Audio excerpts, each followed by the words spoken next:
大家好，我係 Karen 啊，歡迎翻到嚟我嘅 channel。最近咧有一套關於九龍城寨嘅動作電影片，令到好多人咧都想知道翻九龍城寨同埋九龍寨城公園嘅歷史。作為一個掹車邊嘅90後啦，細個咧就聽屋企人講話，呢度三不管嘅，好多黃賭毒啊，千祈唔好入嚟啊咁樣。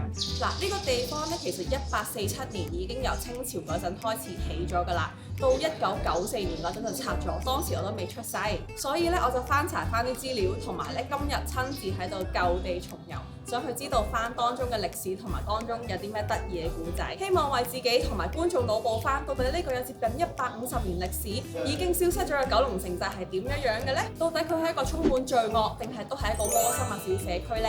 今日咧，我首先就會揾嚟公園嘅導賞員，聽下佢哋講呢度嘅歷史，然後自己咧就會行下講下呢度嘅故仔。事不宜遲 ，Let's go！ 導賞員簡介咗九龍城寨嘅歷史背景。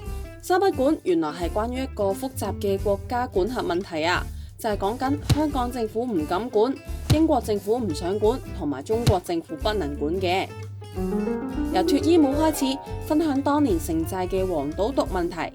九龍寨城一個好特別嘅地方，主權好清楚，係屬於歷任嘅中國政府。只不過歷任嘅中國政府係無暇去管治呢度嘅啫。好啦，大家最有興趣嘅城寨裏邊黃賭毒係咪好厲害？係，睇下呢個漫畫。城寨裏邊最出名嘅色情事業係乜嘢？係脫衣舞。猖獗到係乜嘢呢？其實喺榕樹頭即係油麻地啦，設置銷售點，然後有專車接你入嚟睇嘅。出邊唔可以做噶嘛，咁裏邊做乜都得。睇脫衣舞好快嘅啫，睇完之後跟住你唔會咁快走嘅。咁所以原來黃賭毒裏邊都有分工噶噃。原來好巧妙嘅就係喺啲色情場所嘅附近，一定有一個賭檔或者有一個毒檔。咁當你睇完呢啲表演之後，好快嘅啫嘛，你唔會咁快走噶。你會去邊？去隔離去望下，跟住咪入埋去。其實呢啲情況而家都不斷重複，係咩？幾時啊？又話冇晒嘅。大家去澳門睇 show， 睇完 show 之後，你會唔會咁快翻港佛？唔會，你會去邊？去最地下嗰層，一樣嘅啫嘛。其實個道理係一樣嘅嚇。咁所以咧，色情事業裏邊咧有分工嘅，色情場所係一個利誘。其實最賺錢嘅當然係賭同埋毒啦。好啦，咁吸毒咧，毒品事業又點咧？呢度冇圖畫做到俾你睇。城寨裡面嘅揾食工業咧包羅萬有，你數得出嘅都有。因為根本就冇網管，所以咧有好多非法嘅生意都可以喺呢度進行嘅。可以無牌整食物啦，例如麵粉廠、缽仔糕，佢係唔受衞生條例管制嘅。仲有無牌工廠、塑膠廠啊等等，排出廢氣，令到城寨咧成個環境都係又黑又焗又嘈又臭。仲有無牌醫生啊，可以係成條街都係無牌牙醫同埋醫生嘅，所以呢度有條街咧都叫牙醫街嘅。另外啊，你數得出嘅妓院啊、賭檔啊、鴉片酒館啊或者狗肉餐廳咧，全部都喺度嘅。我最近見到一個新聞咧，就係話有2個大概70歲嘅老翁喺一個屋苑嗰度咧做一個無牌牙醫嘅生意。咁佢哋咧就係昔日城寨嘅牙醫，咁就俾人拉咗啦咁樣。但係我想講，先不論佢哋合唔合法，佢2個簡直就係香港嘅活化石咯，即係幾得意嘅一件事嚟嘅。講起活化石咧，原來九龍寨城就有一位喎，就係80歲嘅敏叔啦。敏叔係邊位咧？就係我喺偶然之間咧睇緊九龍寨城歷史嘅時候，喺 YouTube 見到嘅一個導賞員啦。咁佢唔係真係公園嘅導賞員喎，而係一個義務嘅叔叔。咁當初我喺 YouTube 見到一條片，就見到72萬左右嘅 view 數，跟住就心諗點解有人會睇一個阿叔講2個半鐘頭嘅咧咁樣？咁但係我自己又真係一口氣睇晒喎。敏叔係帶住拍片嗰個先生咧，係由頭到尾行晒成個公園，去介紹每一寸嘅土地咯，真係超級仔細。然後我就好敬佩佢呢個人啦。咁所以今次嚟到公園咧，都好想捕捉下敏叔，睇下佢會唔會喺度。咁但係條片因為已經係8年前㗎啦，我都係抱住一個試下嘅心態啦。一開始入到嚟就問看更話有冇見過敏叔啊咁樣。唔該，我想問咧，如果想參加嗰啲公眾導賞團，係可以喺邊度參加？敏叔係咪啊？係啊，嗰個就好啊。幾多點啊？你知唔知？我呢個通常晏些少一時前嘅3、4點，嗰個犀利，我講得好詳細。好啊，好啊，好啊。唔該晒，叔叔。睇下啦，你。好啊，唔該。咁佢就話可能遲少少啦，晏少少佢可能會喺度噶啦。然後當我兜咗2個鐘去翻門口準備走嘅時候，我真係見到敏叔喎，然後就極開心啦，因為係好似野生捕獲咗一個 legend 咁樣。Hello，頭先就係話你揾我，你知道有個保安哥哥同你講啊？係啊，啱啱一路兜緊路睇下會唔會揾到你一齊傾下偈咁樣咯。我拍緊片。Hello， 揾到啦，唔該晒，揾到敏叔啦，係啊。咁我即刻捉住佢傾偈，同埋做咗一個少少嘅訪問，就發現其實佢原來已經80歲，就因為佢太愛呢個地方啦，所以就每一日風雨不改咁樣去落嚟呢度，同唔同嘅遊客導賞導覽呢個地方，所以係好令我敬佩咯。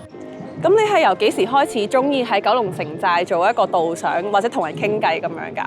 嗱，我基本上咧 N 咁耐以前入過嚟，1959年老頭子喺西北角租咗個地鋪，搞咗間塑膠玩具裝嵌工場，經常入嚟幫嘢㗎啦。咁另外63年入嚟探我同學，但係當年就奇怪啦，我要走秘密通道，呢裏邊好多秘密通道，係要穿過人屋企先有樓梯上樓嘅。即係大家都唔介意我入你間屋，佢又入我間屋咁樣。哦，喺城寨裏面咧，你有冇見過一啲最令你印象深刻嘅一啲事？就我當年入嚟嗰陣時行下，有個瞓咗喺地下嘅吸毒者抱住我隻腳問我攞錢咯。咁啊，當年係好矛啦，我入嚟揾人㗎嘛，咁啊更加唔會話有照佢講俾錢佢啦。但係我當日咧就叻啊！我意識到我唔應該護端身掹開佢隻手，因為我俾佢扯低埋走嘅機會都冇，只係用力揈開佢，點知好快脆揈甩咗，咁啊繼續行，冇幾耐又撞到個咁嘅添，咁啊茅晒啦，猛嗌我同學個名啦，咁好彩冇幾耐就有人應我，即係已經揾到佢住嘅地方。但係好奇怪係冇樓梯嘅，佢叫我入。我話入咩啫？我明明見成家人喺個廳食緊晏，你叫我入，咁我硬住頭皮入，因為我唔認得入嚟條路，一定要揾佢帶我走。佢唔落嚟就唯有我上去。點知我上到去，我同學讚我啊！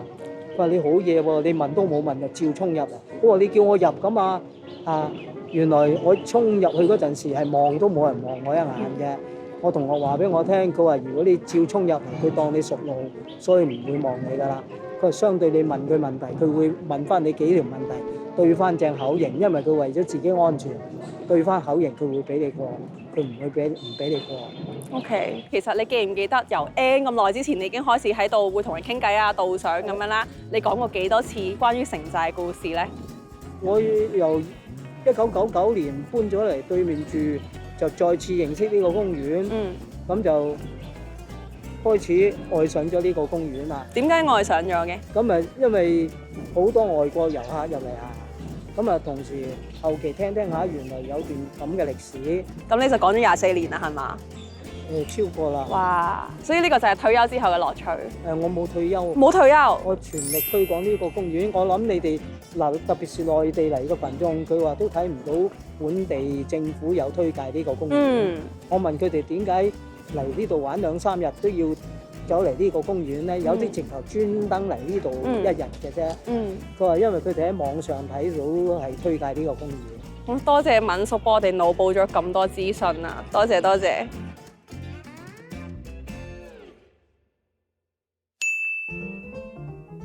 呢度就係南門懷古啦，咁大家可以見到咧，呢度有個十字形嘅窿窿，點解咧？其實係後尾加建嘅，係為咗咧等啲小朋友唔使擒高擒低都可以睇到裡面嘅景色咯。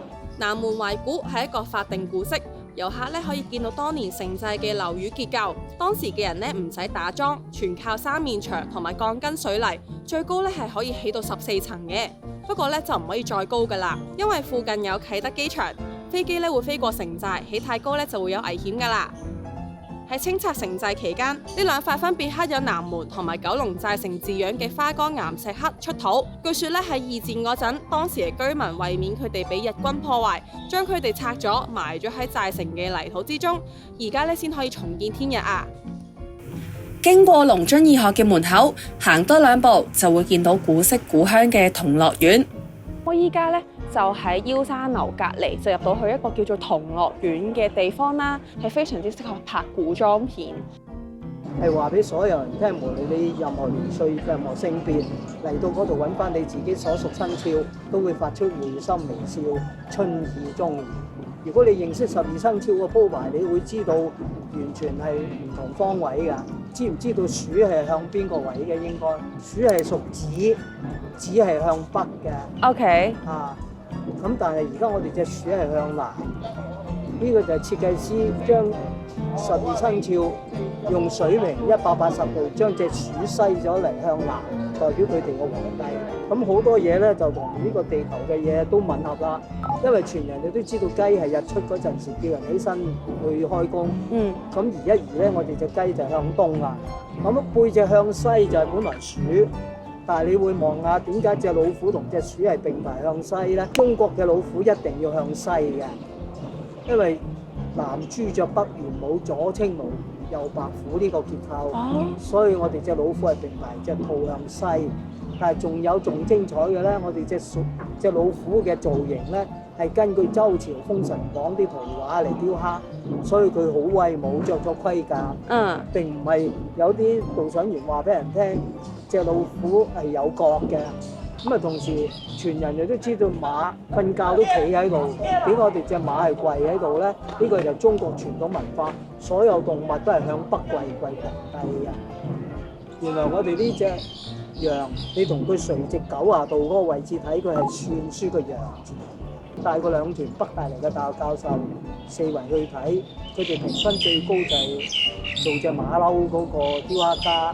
你點睇佢都係猩猩嚟嘅。聽過靈長類未？人、猿、猴、猩猩呢4樣嘢為之靈長類。相傳猩猩嘅智商比人高。佢專登刻隻猩猩代表隻馬騮。佢有個問題問緊我哋：傳統你嘅智商比人高，但係你都係用人手雕琢出嚟，到底邊個智商高？答案好肯定係人。所以話咧，民宿咧就真係學識淵博啦。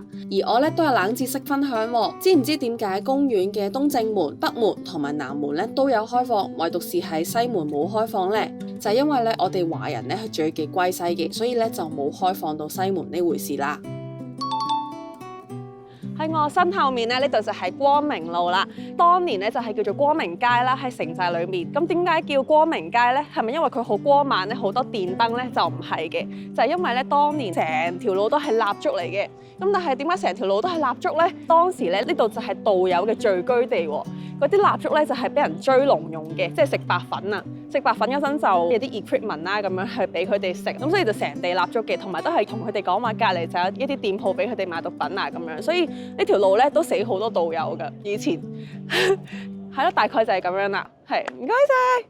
講起毒品咧，就要講呢度嘅廁所啦。其實城寨咧，我諗一層都有咁多個用戶係用一個公廁咁樣，咁但係啲公廁咧真係冇咩事都唔會敢去咯。因為永遠可能3日唔埋就會有一條屍體喺裏面，而嗰啲屍體大多數都係道友overdose冧咗喺嗰度，又或者俾人抬入去嘅。有人發現咗之後咧，就會 call 出面嘅救護車啦，入嚟抬走條屍體咁樣。咁所以都其實幾唏噓嘅。講到去城寨毒品啊呢啲事蹟咧，點可以唔提城寨嘅傳奇女子潘寧卓 Jackie 咧？當年咧只得20幾歲嘅咋，佢係一個英國人嚟嘅。咁當時咧，佢一個女仔咧，就突然之間可能上帝感召咁，就令到佢話佢好想做傳教士。咁然後佢就坐住一隻船啦，經過好多國家，然後咧有一日，佢收到上帝嘅旨意，就話佢應該喺香港落船。咁佢就揀咗邊度咧？佢揀咗入九龍城寨喎，一個係聞風喪膽嘅地方啦。咁佢喺裏面咧就見識到好多唔同嘅人。咁傳教一開始呢個環地方，大家都可能拜神啊嗰啲，都冇人理你呢個鬼婆咁樣。咁然後咧慢慢，佢就同一啲居民傾偈啦。由初時啲居民唔信佢嘅，去慢慢建立到一啲感情，又或者因為真係 feel 到潘小姐對佢哋好關心啊。佢係對於毒販、道友、妓女啦係特別關心同照顧。呢一啲人咧，基本上佢喺社會無論係城寨內外都係社會性死亡㗎啦。佢哋根本咧自己都深知，其實根本就冇人想理佢哋，係社會垃圾咁樣。佢哋就係每日吸毒，吸幾日幾夜，唔知做乜咁樣。咁但係呢一個時候咧，潘小姐出現咗喎。佢哋 feel 到哇，原來呢個世界上真係會有人肯無條件去關心佢哋，好感動啊！咁然後大家都紛紛開始戒毒啦。其實戒毒嘅過程都好辛苦嘅，咁但係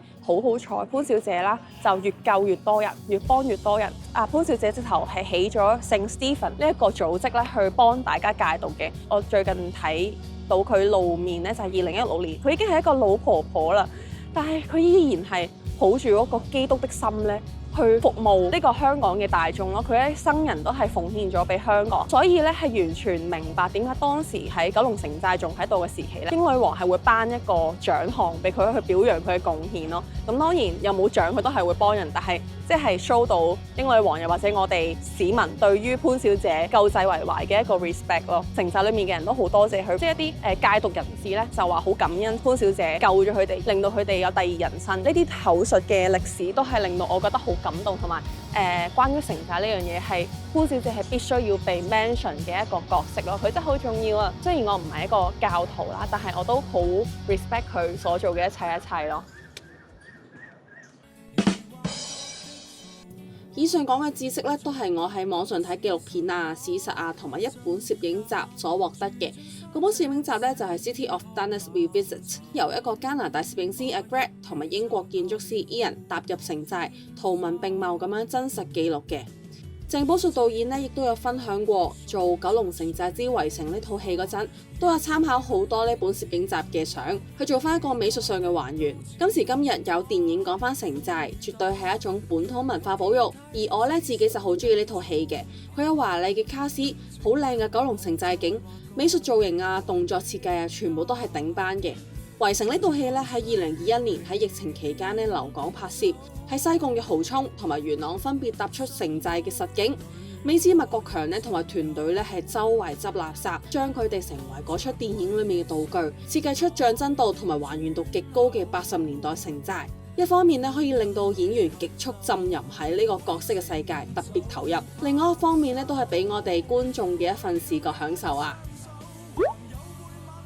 回應翻一開始我自己嘅問題，到底城寨係一個三不管，然後係好多罪惡嘅地方啊，定係一個溫暖嘅小社區呢？咁樣我就覺得 why not both？ 冇錯，有啲人咧係會喺度做非法嘅生意，咁但係同時咧呢度都係一個好溫馨嘅小社區啦。其實有好多人咧都係當呢度係一個落腳地，當佢哋咧去穩定或者係可以向上流嘅時候，自然就會離開，而留喺度嘅左鄰右里咧都會衷心祝福你嘅。而城寨咧都為後世留低咗一段傳奇嘅香港歷史同埋好深厚嘅文化喎，例如 Cyberpunk 啊、反烏托邦嘅色彩，又或者電影《省港奇兵》同埋《城寨出來者》等等。只可以講咧，其實事情從來都唔係一體一面嘅，亦都唔係得一體兩面，而係可以好多元化嘅。無論係人同埋事都係一樣啦。咁今日咧就同大家分享到呢一度啦。多謝今日大家同我行呢個城寨，同埋聽咗咁多古仔。如果大家有興趣咧，都可以過嚟城寨公園呢度行下。依家已經唔恐怖㗎啦，係鳥語花香嘅地方。今日就嚟到呢度，記得 CLS 我嘅 channel。我哋下條片再見啦，拜拜。即係我唔係話 ending 嗰首歌唔好，我都好中意嗰首歌嘅。就係咧，最後片尾咧係應該播 Kolor 嘅圍城㗎，把憶記拆下了換來煙花，即係 exactly 係講緊九龍城寨咯。所以 come on， 呢個係有少少嘅私心，呢首歌係好值得人聽，真係。Kolor 世一。